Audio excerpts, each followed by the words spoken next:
Meron na naman pong nilabas na mga pictures etong si Balikod. Mukhang bali na talaga ang gulugod na itong isang ito. Oh, tinitimbang daw muna yung mga maleta. Mga 500 kilos kada isang maleta daw. So 500 million daw ang isang isang maleta bago isakay sa helicopter. Isang biyahe na ang pasahero ay ang buwis ng bayan. Wow. Ang daling gumawa ng ganitong klaseng kwento. Ang pinagtatakhan lang ng mga netizens, talaga ba 500 kilos ang hirap ata? Mukhang napakahirap netong um, kargahin, 'di ba? Hirap na hirap ata ang tatlong tao sa 500 kilos.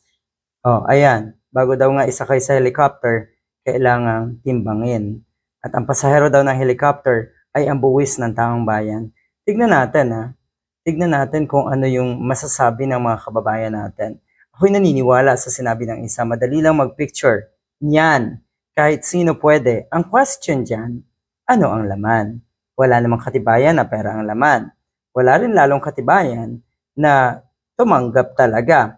Yung tinatawag na caught in flagrante or caught red-handed.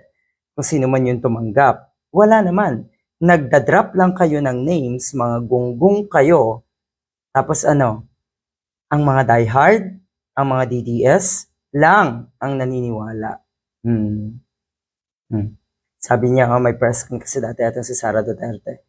Kawatan, sabi niya, ilalabas pa namin yung mga maleta na nakuhanan nga daw ng picture, yung mga maleta na may lamang pera. Ang dami-daming maleta. Kahit saan ka pumunta, kahit saang airport may maleta. Ang dali-daling picturean. Totoo yung sinabi nung unang nagkomento. May timbangan naman daw talaga ang mga maleta sa airport.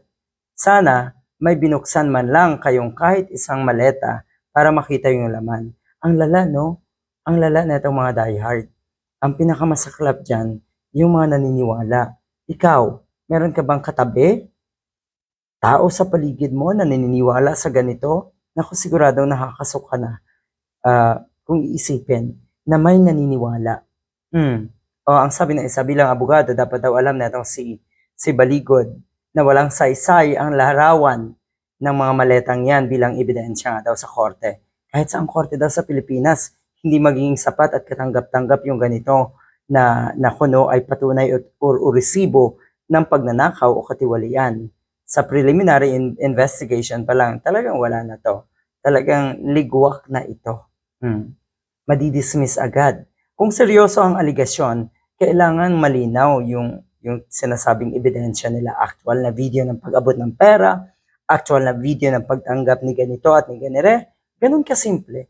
Pero yung mga pictures, come on, Baligod.